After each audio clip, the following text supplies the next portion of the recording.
महाराष्ट्राच्या जनतेसाठी साकडं घालत आहेत आणि आजचं मानाचं वारकरी दाम्पत्य श्री व सौ माने हे सर्व मिळून आपल्या विठुरायाची आरती करत आहेत।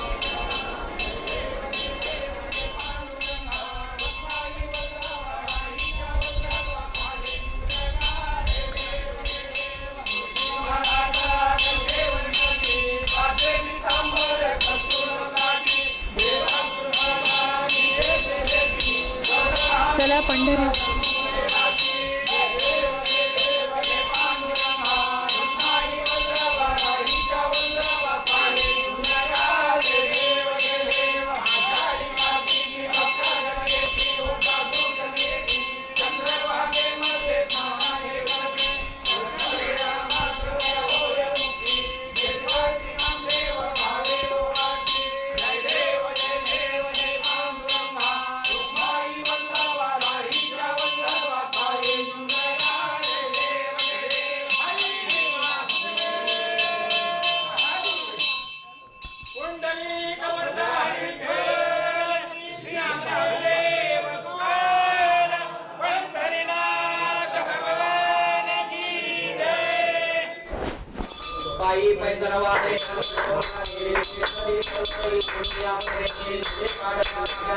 माता रुक्मिणीची आरती या ठिकाणी संपन्न होते।